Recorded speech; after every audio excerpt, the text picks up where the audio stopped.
अस्सलाम वालेकुम वरहमतुल्लाहि वबरकातुहू। बिस्मिल्लाहिर्रहमानिर्रहीम। अल्हम्दुलिल्लाह वस्सलातु वस्सलामु अला रसूलिल्लाहि व अला आलिहि व अस्हबिहि व अजमईन। अम्मा बाद। आज का जो टॉपिक है सफ़र के हवाले से। इस्लाम में अगर आप सफ़र कर रहे हैं और मरीज़ की एम्बुलेंस की आवाज़ सुने तो उनके लिए मसनून दुआ करनी चाहिए, जैसे कि बिस्मिल्लाहिर्रहमानिर्रहीम अल्लाहुम्मा अशफ़िही शिफ़ाअन कामिलन आजिलन। ऐ अल्लाह इन्हें मुकम्मिल और फ़ौरन शिफ़ा अता फ़रमाइए। या अल्लाह शिफ़ा दीजिए उन्हें और अल्लाह आसानी करें उन पर। दुआ हमेशा मांगनी चाहिए। अल्लाह इसे शिफ़ा देंगे इंशाअल्लाह और उनकी तकलीफ़ आसान करें, ये दुआ करनी चाहिए।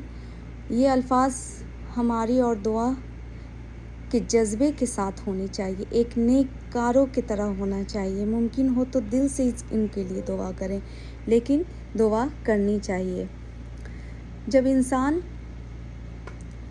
इंसान कहीं बाहर निकलते हैं, जैसे ट्रैवल कर रहे हैं तो क्या करना चाहिए उन्हें? ट्रैवलिंग करने के बाद क्या करना चाहिए? अगर बस, ट्रेन, कहीं पर भी आप हो, बस या ट्रेन या कार या प्लेन, कहीं पर भी हो, तो आप किसी को मुसीबत में देखें तो ज़रूर उनका हेल्प करना चाहिए, उनकी मदद करनी चाहिए। क्योंकि मदद आप करोगे तो इंशाअल्लाह अल्लाह इनका बदला आपको, कोई भी ऐसी बुराई होगी तो उसको नेकी में तब्दील कर देंगे। जैसे अब रास्ता चलते हुए कहीं एम्बुलेंस दिख गया, उसमें मरीज़ जा रहे हैं तो उनके लिए दुआ करनी चाहिए। तो अल्लाह पाक आप उनके लिए दुआ करो, अल्लाह पाक फरिश्ते आपके लिए दुआ करते हैं।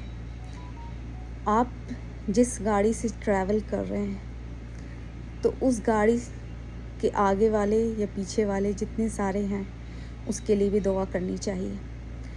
अगर एक प्लेन की आवाज़ भी सुने तो जितने भी मुसाफिर हैं उस प्लेन में, उनके लिए भी दुआ करनी चाहिए। उसके बदले आपको फरिश्ते की दुआ कर देते हैं। आप दुआ इधर करते हैं, उधर फरिश्ते आपके लिए दुआ कर लेते हैं, उससे बढ़ के दुआ करते हैं आपके लिए, हिफाजत के लिए। तो ये जज्बा होना चाहिए हर मुसलमान में। और एक और बात ये है कि रास्ता चलते हुए इंसान, अगर मुसाफिर रास्ते चल रहे हैं तो एक कांटा भी अगर दिख गया या एक आप पे सुई के बराबर एक कांटा भी दिखा या कुछ वेस्ट चीज़ दिखा जिससे लोगों को नुकसान हो सकती है, बहुत ज़्यादा स्पॉइल हो जाए, तो किसी चीज़ का नुकसानात, गाड़ी का या किसी हर एक इंसान का किसी का नुकसान हो सकता है। रास्ता चलते हुए उन्हें नहीं दिख सकता। अगर आप चल रहे हैं, किसी चीज़ दिख गई कांटा के बराबर भी, तो आप उसे कोई सेफ जगह पर रख दें। आप प्रोटेक्शन किसी और का करेंगे तो फरिश्ते आपका प्रोटेक्शन करेंगे। तो मानना ये है कि आप अगर राय के बराबर भी नेकी करते हैं तो अल्लाह उनका अज़र बहुत बड़ा, जैसे आपका गुनाह है, कबीरा गुनाह भी हो सकता, सगीरा भी, उसको हटा के अल्लाह ताला गुनाह को हटा करके आपका नेकी में लिख देंगे। तो इसलिए कभी भी बाहर अगर निकलें तो ज़्यादा अगर गर्म हो रही है, गर्मी ज़्यादा, मतलब आजकल गर्म तो बहुत हो रहे हैं, तो गर्मी अगर ज़्यादा है तो बाहर में पानी ले जा कर के किसी एक बॉल में उसमें पानी डाल के छोड़ दें। परिंदे आकर थोड़ा पी लेंगे, बिल्लियाँ या कुत्ते आकर पी लेंगे।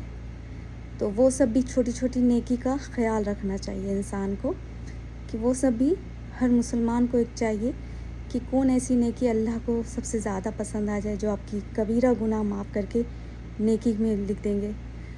तो छोटी छोटी गुनाह भी माफ़ हो सकती है और छोटे छोटे नेकी भी एक बड़ा मुकाम मिल सकता है, आखिरत संवर सकती है।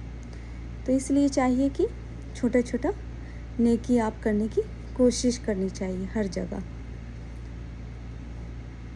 اب اگر مان لیا آپ جا رہے ہیں، آپ کے پاس 1 روپیہ بھی نہیں ہے اور آپ کے پاس کچھ بھی نہیں ہے، تو آپ کوئی ایسی چیز دکھے جو انسان کو نقصان پہنچا سکتی ہے وہ ہٹا دیں۔ اگر نکلے ہیں، اگر آپ کے پاس 1 روپیہ ہے، آپ سوچ رہے ہیں کہ میں اس کو رکھوں گا سنبھال کر، یا 10 روپیہ ہے، تو اس میں سے 1 روپیہ اگر نیت کر کے کسی فقیر کو دے دیں، کسی غریب کو دے دیں، ایک بوٹل ہی کیوں نہیں پانی کا لے کر دے دیں۔ اب زیادہ گرمی ہے تو اگر آپ کے پاس پیسہ ہے تو آپ کچھ بوٹل لے کر کے کسی غریب کو دے دیں جو بیچارے پیاس سے تڑپ رہے ہوں گے، پریشان ہوں گے، پیسہ نہیں ہوگا ان کے پاس، تو ہیلپ کر دیں۔ اس سے بڑھ کے اللہ اجر دیں گے انشاءاللہ۔ تو اللہ غفور رحیم ہے، اللہ سبحانہ و تعالیٰ حکمت والے، اللہ کی تعریف جتنی بھی کریں کم ہے۔ تو السلام علیکم ورحمۃ اللہ وبرکاتہ۔